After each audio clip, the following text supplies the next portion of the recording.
this rock I will build my church. 사랑하는 페트라 청소년부 여러분, 복된 주일입니다. 우리가 이렇게 한 주에 한 번씩 짧게나마 10분에서 20분 사이 정도 되는 이 영상으로 인사하기 시작한 게 이제 2달 가까이 되어 가고 있습니다. 오늘 이 영상이 8번째 영상이거든요. 횟수로 따지면. 그 기간 동안에 여러분들이 목사님과 함께 이 영상을 잘 따라오고 있었다면 알고 계실 테지만 우리는 지금 이러한 과정 가운데서 한 인물에 집중하고 있어요. 베드로라는 인물이죠. 그 베드로가 인생 가운데 어떠한 경험들을 담아내며 살았는지, 말씀 또 그걸 어떻게 정리해서 우리에게 전달해 주는지를 좀 살펴보고 있습니다. 이러한 작업을 하는 이유가 하나 있었죠. 다름 아니라 우리가 이 과정을 지나가고 나서 2022년 남은 기간 동안에 살펴볼 성경 말씀이 다름 아니라 이 베드로라는 사람이 적은 베드로 전후서라는 편집글이 됩니다. 그렇기 때문에 그 편집글을 조금 더 잘 이해하기 위해서 그 저자되는 그 베드로라는 사람이 어떠한 인생의 여정을 살아왔는지를 살펴보는 것이 분명히 그 편집글, 그 서신서를 살펴보는 데에 도움이 될 거라는 기대감을 갖고 우리가 이 작업을 하고 있는 거죠. 바라기는 오늘 살펴보는 말씀에서도 여러분들이 마땅히 우리의 주 되신 하나님께서 여러분들에게 도전하시는 바를 잘 받아내고 그 도전을 받는 데서 그치는 것이 아니라 도전이 담고 있는 그 도전함과 그 질문들과 주께서 바라시는 어떤 소원함이 여러분들에게 전달되어질 때 그 안에 내포되어져 있는 그 은혜로운 복락을 여러분들이 받아 누리게 되는 복된 시간 되길 기대해 봅니다. 오늘 우리가 함께 살펴볼 말씀은 사도행전 3장 11절부터 26절까지의 말씀이에요. 지난주에도 사뭇 짧지 않은 성경의 본문이었는데 오늘도 역시나 그러합니다. 자초지종을 좀 말하자면 지난주에 다뤘던 내용도 그렇고 오늘 다룬 내용도 베드로가 청중들 앞에서, 회중 앞에서 행한 설교의 내용을 담고 있는 성경의 부분이에요. 그런데 사실 여러분들과 저는 지난주에 다뤘던 사도행전 2장이나 오늘 다룬 사도행전 3장 이런 것들을 생각하면 이 설교의 내용보다는 그 장 각각 안에 들어있는 놀라운 사건들의 시선이 머물게 되곤 합니다. 이를테면 사도행전 2장에서는 오순절 성령 강림 사건, 그리고 사도행전 3장에서는 성전 미문에 앉아있던 앉은뱅이를 일으켜 세우는 베드로와 요한, 그 사건을 여러분들이 곧잘 기억하곤 하거든요. 그런데 그 사건들이 그 사건으로 머무는 것이 아니라 그 사건이 계기가 되고 그 사건이 재료가 되어서 목표하고 있는 것은 베드로의 설교의 내용이 목표되어지고 있는 걸 우리가 좀 기억할 필요가 있겠어요. 그 점을 여러분들과 제가 잘 기억하는 가운데 오늘 말씀도 살펴보길 원합니다. 제가 이 본문의 말씀을 받들어 읽을 때 여러분들은 하나님의 말씀으로 이 말씀을 들으시기 바랍니다. 11절부터 제가 읽도록 하겠습니다.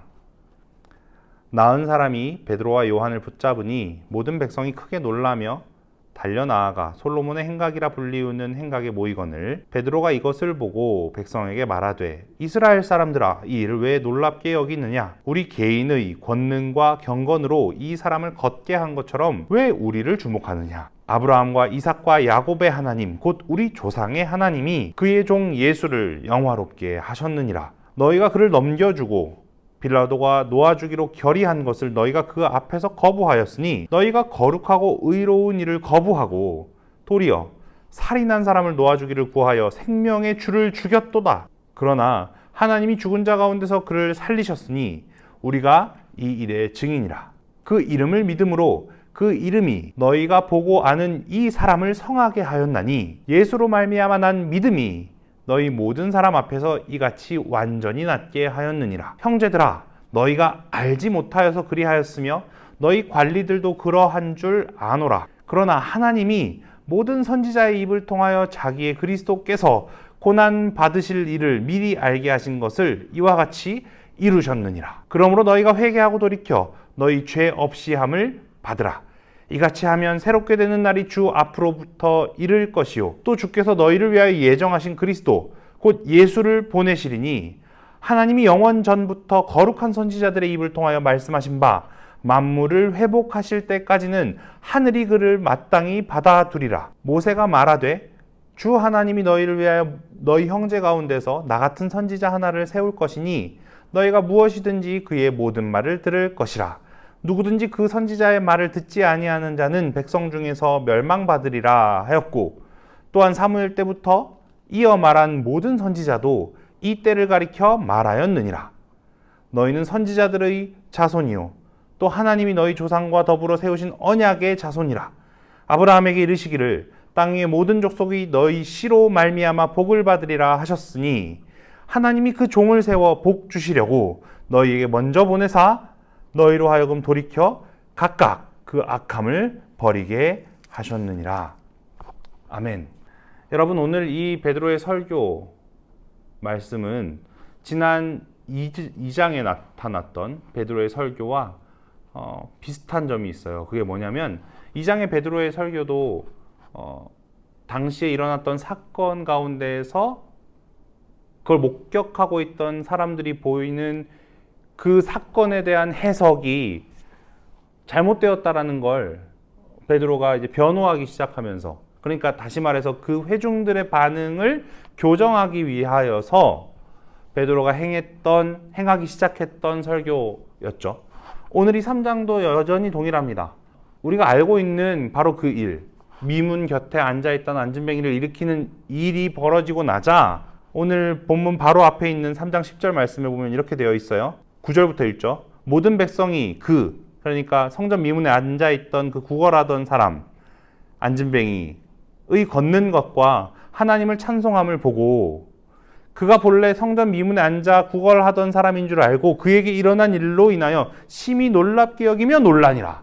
정말로 놀라고 있었던 거예요. 그 당시에 있던 회중들이, 그 보고 있던 사람들이 말이죠. 그 군중들이 정말 놀라고 있었어요. 정말 놀라운 일이 벌어진 거죠. 평생 앉아있던 안진뱅이가 일어나는 일을 두 눈을 뜨고 목도한 거죠. 한 사람도 아니라 여러 사람이 동시에 말이에요. 그런 가운데 오늘 이 말씀이 시작되어집니다. 베드로가 이렇게 이야기하죠. 베드로가 이것을 보고 12절 말씀이에요. 백성에게 말하되 이스라엘 사람들아, 이 일을 왜 놀랍게 여기느냐?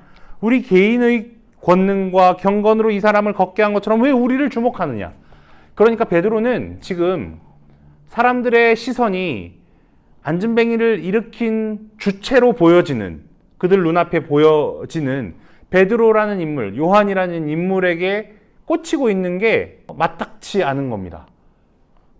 그렇게 시선을 한 몸에 받고 있는 베드로 스스로 이게 자기에게 돌려줘야 될 시선들이 아니라는 걸 인정하는 것이죠. 그래서 이 12절처럼 얘기하는 거예요. 왜 우리를 주목하느냐고 말이죠.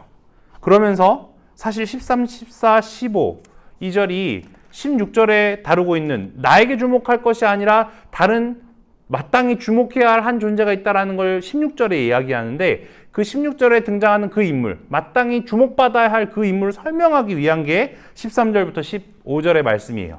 그러면 16절, 이 모든 시선들이 주목되어야 되는 그 한 존재가 누구이신가요?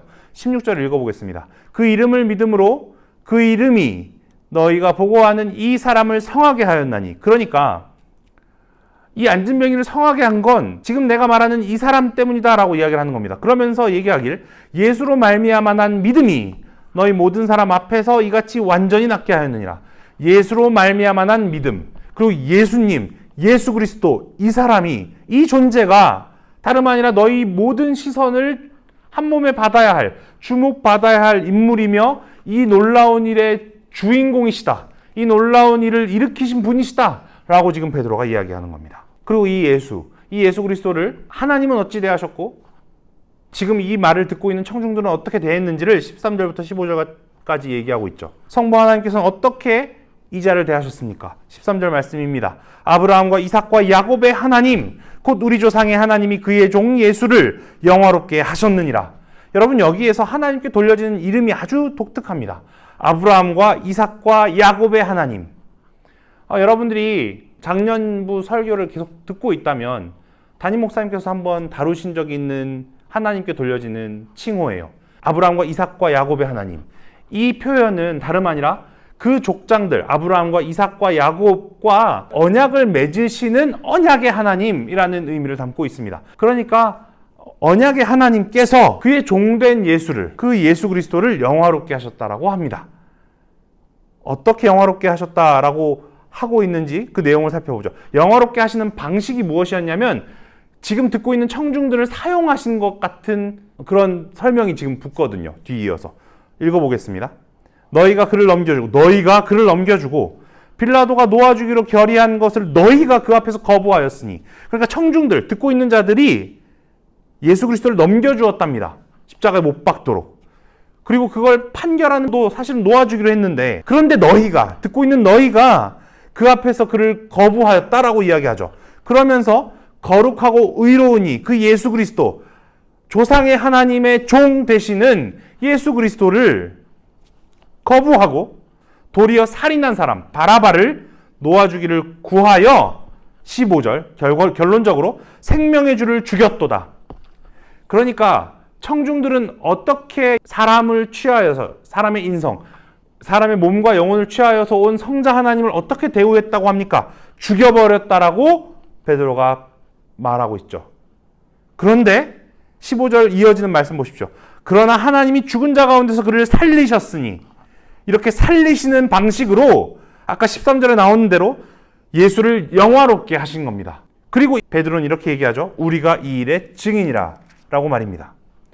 그런 가운데 그 이름을 믿고 그 이름이 능력을 발휘하여 정말로 그 존재, 예수 그리스도라는 그 존재로 말미암는 그 믿음이 지금 여러분들이 바라보고 있는, 청중이 바라보고 있는 이 일을 일으켰다. 미문 곁에 앉아있던 그 앉은뱅이를 성하게 하였다라고 16절에 이야기하는 겁니다. 그러니까 이 16절까지의 말씀을 듣고 있노라면 청중들의 반응이 어떠할까요? 이들이 예수를 모르는 자들이 아니었단 말입니다. 지난 2장에서 살펴봤던 것처럼 이런 설교를 들으면 들을수록 청중들의 반응이라는 건 마음에 찔림이 있을 수밖에 없었을 거예요. 왜죠? 베드로가 얘기하는 그대로니까요. 정말로 본인들이 예수를 죽이기로 결심하고 그걸 넘겨주는, 그것이 아니라 그 존재를, 예수 그리스도를 로마의 군병들에게 십자가에 못 박도록 넘겨주는 자들이었던 것을 부인할 수가 없기 때문입니다. 그 마음에 찔림이 있을 수밖에 없는 거죠. 그래서 2장에 우리가 지난주에 살펴봤던 설교 말씀 바로 이어서 37절에 가보면, 2장 37절에 가보면 이렇게 되어 있어요. 그들이 이 말을 듣고, 지난주에 다뤘던 그 베드로의 설교의 내용을 듣고 마음에 찔려 베드로와 다른 사도들에게 물어 이르되 형제들아 우리가 어찌할꼬 하거늘. 여러분, 설교의 말씀을 듣고 베풀어지는 말씀, 그리고 예수 그리스도라는 그 존재를 대면하여 그가 이루신 일들을 마주하게 되면 사람이라면 어쩔 수 없이 이러한 반응이 나올 수밖에 없습니다. 마음에 찔려 뭐라고요? 형제들아 우리가 어찌할꼬. 방법을 알 수가 없는 겁니다. 분명히 내가 행한 일은 그러한 일이었던 거죠. 예수를 부인하고 예수를 십자가에 못 박도록 내주고 그가 나의 주 되시는 걸 부인하는 그런 일들을 자행하는 것이 그의 청중들이었고, 그건 오늘을 살아가고 있는 저와 여러분도 한 번은 마주할 수밖에 없는 우리의 죄된 모습인 겁니다. 그런데 이 모습 앞에서 17절 말씀에 보면 베드로가 이렇게 이야기해요. 오늘 본문이요. 형제들아 너희가 알지 못하여서 그리하였으며 너희와 관리들도 그러한 줄을 아노라. 여러분, 이건 지금 베드로가 청중들의 마음을 가볍게 해주기 위해서 이야기하는 게 아니에요. 기억하시기 바라요. 16절까지의 말씀, 그러니까 예수 그리스도가 행하셨던 모든 일, 그리고 예수 그리스도를 통해서 하나님이 행하셨던 모든 일 앞에 먼저 일어나야 할 일은 내가 바로 그 예수 그리스도를 부인하고 부정하며 그를 주인으로 인정하지 않는 자였다라는 인정이 먼저 터져 나와야 하는 겁니다.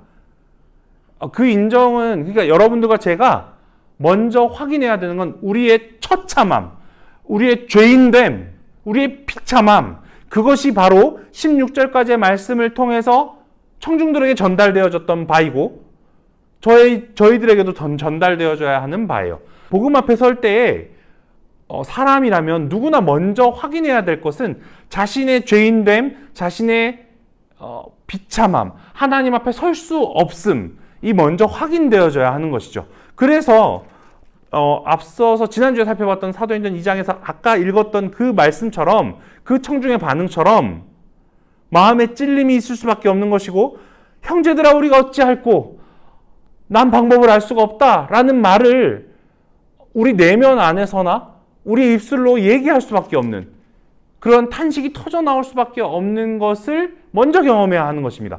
복음 앞에 있는 모든 사람이라면 먼저 이것을 경험할 수밖에 없는 거예요.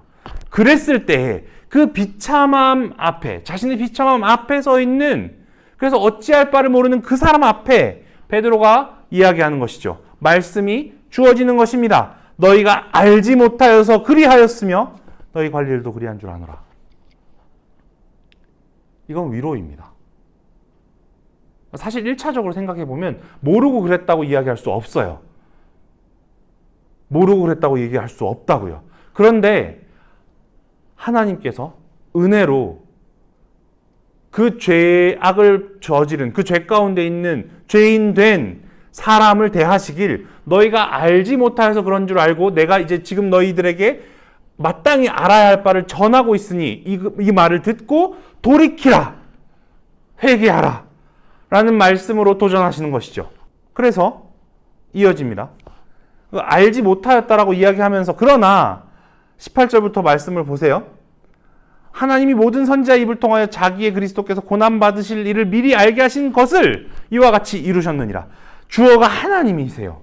여러분, 여러분들이 구원받을 조건, 여러분들을 구원시키는 그 모든 동력과 그 모든 근원은 다름 아니라 하나님이 하신 일로부터 연유되어집니다. 여러분이 행하는 어떤 일도 이 자리를 대체할 수 없어요. 18절 말씀을 꼭 기억하십시오. 여러분들이 구원받는 일, 여러분들이 하나님의 백성이 되는 일, 그 어느 틈에도 여러분이 주어가 되어서 여러분이 하는 어떤 일이 자리할 수 없습니다. 하나님이 모든 선지자의 입을 통하여 자기의 그리스도께서 고난받으실 일을 미리 알게 하신 것을 이와 같이 이루셨습니다. 그리고 그러기에 너희가 회개하고 돌이켜 너희 죄 없이 함을 받으라 라고 이야기하는 것이죠. 아주 의미심장한 표현이에요. 지금 이 청중들에게 도전되어지는 것은 무엇을 행하라가 아닙니다. 이걸 받으라고 이야기하는 거예요. 회개하고 돌이켜 너희 죄 없이 함을 받으라. 죄를 없이 하라. 이게 아니라 죄 없이 함을 받으라 라고 이야기합니다.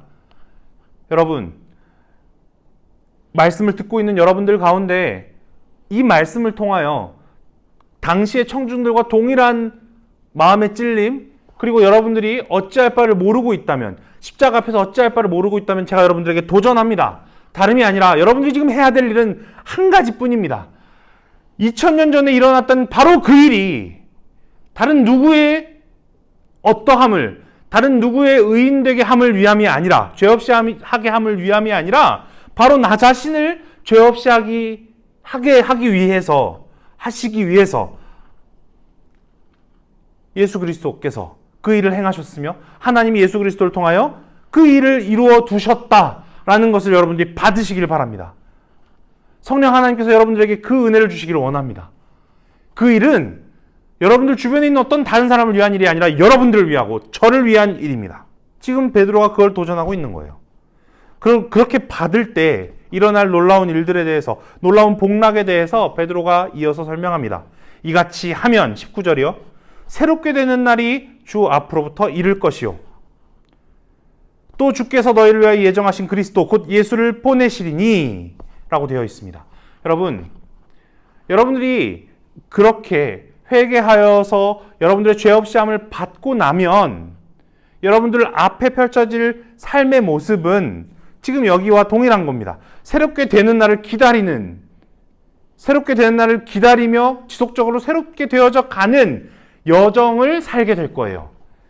그 여정은 여러분들 생각 외로 그렇게 녹록하지 않습니다. 그걸 지금 이 말씀도 여러분들에게 알려주는 거예요. 새롭게 되는 날이 주 앞으로부터 이를 것이라고 이야기하잖아요. 그러니까 그 날이 있어요. 완성의 날이 있습니다. 그런데 여러분 아직 이르지 않았어요. 그 완성의 날은 말이에요. 그러니까 완성되어져 가는 과정 중에 있는 거죠. 그리고 그 날에는 동일하게 주께서 너희를 위하여 예정하신 그리스도 곧 예수를 보내실 거라고 하시는 겁니다. 그 날은 분명히 정해져 있습니다. 하지만 그 날까지 가는 과정이 있다라는 거예요. 그런데 이 과정을 여러분들에게 이야기하기 위해서 앞서서 벌어져야 하는 일들을 없이 해버릴 생각은 없습니다. 여러분, 분명히 그 날은 존재해야 해요. 여러분들이 그것을 받는 날, 죄 없이 함을 받는 날은 분명히 존재해요. 이걸 조금 더 어려운 말로 표현하자면 회심이라고 이야기하죠.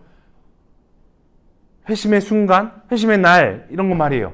그러니까 예수 그리스도의 그 사건을 여러분을 위한 일로 받아들이는 그 순간, 그 사건, 그 날 말입니다. 그 날은 분명히 존재합니다. 하지만 그 날이 여러분에게 이르렀다고 했을 때, 그리고 그 날이 이르른 채로 살아가고 있는 여러분들이라면, 여러분들 중에 어떤 사람이라면 오해하지 말 것은 그것을 받아들였다고 해서 여러분들 앞에 펼쳐져 있는 삶의 모습이 장밋빛 미래를 그리고 있지는 않다는 거예요. 아니죠. 장밋빛 미래를 그리고는 있어요. 하지만 그 과정이 녹록하진 않다는 걸 기억하기 바란다는 겁니다. 그랬을 때 예수 그리스도를 보내실 거라고 이야기하면서 21절에서 이어지는 말씀은 하나님이 영원 전부터 거룩한 선지자들의 입을 통하여 말씀하신 바 만물을 회복하실 때까지는, 그러니까 바로 그 날까지는, 19절에는 새롭게 되는 날이라고 표현했던 그 날까지는 21절 하늘이 마땅히 그를 받아두리라. 그러니까 예수 그리스도께서 승천하셔서 하늘에 오르셔서 하나님 보좌 우편에서 그의 영 성령을 보내셔서 이 땅 전체를 다스려 가시는 그 일들은 승천하신 이래로 지속적으로 이루어지고 있습니다. 그 얘기를 하고 있는 거예요. 그런 가운데 베드로는 이제 자신의 설교를 마무리하며 다시금 이 예수 그리스도께서 갑자기 등장하신 분이 아니라 하나님께서 오늘 말씀에도 나온 바대로 18절에 하나님이 모든 선지자의 입을 통하여 자기의 그리스도께서 고난받으실 일을 미리 알게 하셨던 것처럼 구약 내내 이야기되어지신 바로 그분이시다, 약속되어지신 바로 그분이시다라는 걸 다시금 짧게 아주 강하게 이야기합니다. 22절부터 24절까지의 말씀이죠. 모세 그리고 사무엘을 위시한 모든 선지자가 바로 이 예수 그리스도가 오셨다가 자신의 모든 일을 마치시고 승천하시는 바로 이때를 가리켜 이 모든 자신들의 이야기들을, 자신들의 예언들을 내놓고 있었던 것이었다라고 이야기하는 겁니다. 모세가 말하되 주 하나님이 너희를 위하여 너희 형제 가운데서 나 같은 선지자 하나를 세울 것이니 너희가 무엇이든지 그의 모든 말을 들을 것이라 라고 모세가 말했다는 거죠. 그러니까 모세가 스스로 얘기했던 자기 같은 선지자 하나가 누구냐면 예수 그리스도이신 것이다 라고 이야기하는 거예요. 그리고 24절에 보면 사무엘 때부터 이어 말한 모든 선지자도 이때를 가리켜 말하였느니라. 바로 이때 예수 그리스도께서 오셔서 모든 죄를 없이 하시는 이때를 가리켜 선지자들이 다 이야기한 것 아니냐라고 말하는 것이죠. 그러면서 베드로는 설교를 듣고 있던 청중들에게 권고하는 말로 이 설교를 마무리합니다. 너희가 다름 아니라 이 선지자들의 자손일 뿐 아니라 내가 하나님을 처음 이 설교 가운데서 이야기할 때 말했던 그 표현대로 아브라함과 이삭과 야곱의 하나님이라고 얘기했던 그 족장들의 자손 아니냐, 바로 그 언약의 자손들이 너희 아니냐라고 이야기하는 거예요.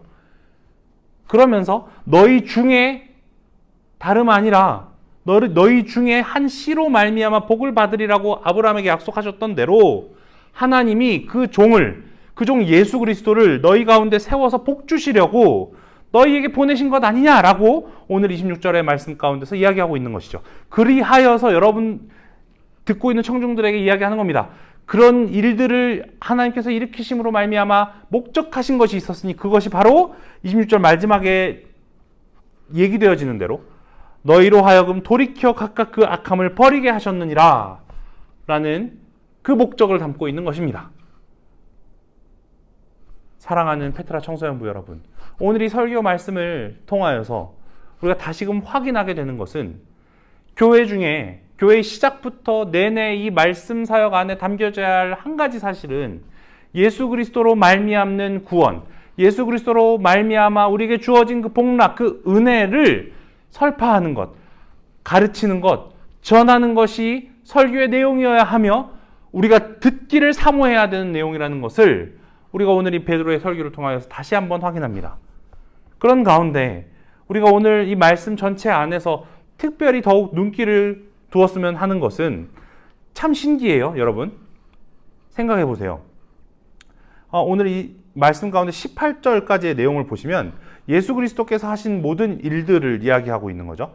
그리고 특별히 그것이 하나님께서 일으키신 일인데, 하나님께서 아까 전에도 짧게 다시금 돌아가서 읽었지만, 하나님이 그 모든 선지자의 입을 통하여 자기의 그리스도, 자기의 메시아께서 고난받으실 일을 미리 알게 하신 것이 있었잖아요. 근데 그것이 담겨있는 책이 어딘가요? 구약 성경 아닙니까? 그 구약 성경을 내내 읽어왔던 유대인들은 그 메시아를 어떻게 그리고 있었나요? 우리가 잘 알고 있는 대로 메시아가 이룰 이 땅에서의 영광스러운, 자기들이 생각하는 영광스러운 그 왕국을 기대하고 있었던 거였어요. 그런데 하나님께서 그 메시아를 통해서 이루고자 하셨던 일이 무엇이었는지를 사실 베드로는 오늘 설교 말씀 가운데서 전해주고 있습니다. 19절 말씀이에요. 그러므로 너희가 회개하고 돌이켜 너희 죄 없이 함을 받으라. 사랑하는 페트라 청소년부 여러분, 하나님께서 태초부터 지금까지 인류의 모든 역사를, 이 세상의 모든 역사를 운행하셔서 그 가운데서 이루고자 하셨던 일은 다름 아니라 당신의 택한 백성이 죄 없이 함을 받게 되는 것, 그 은혜를 누리게 되는 것이 하나님께서 메시아를 통해서 이루고자 하셨던 바였어요. 우리가 이것을 꼭 기억해야 하겠습니다. 영광의 왕국을 건설하고자 하는 것이 아니라, 우리가 생각하듯 그런 어떤 의리의리한 영광의 왕국을 세우고자 하는 것이 하나님의 뜻이 아니라, 하나님께서는 당신의 택한 백성이 첫 아담이 범한 그 죄악으로 인하여서 안게 된 그 원죄의 결과, 그 모든 죄의 결과로 얼룩져 버린 그 인생을 새롭게 함을 하나님께서는 원하고 계셨던 것입니다. 그 하나님의 원하심 앞에 저와 여러분들이 위선 없이 서서 그 은혜를 받아 누리며 진정으로 하나님의 백성다운 삶을 살아가길 간절히 소망합니다.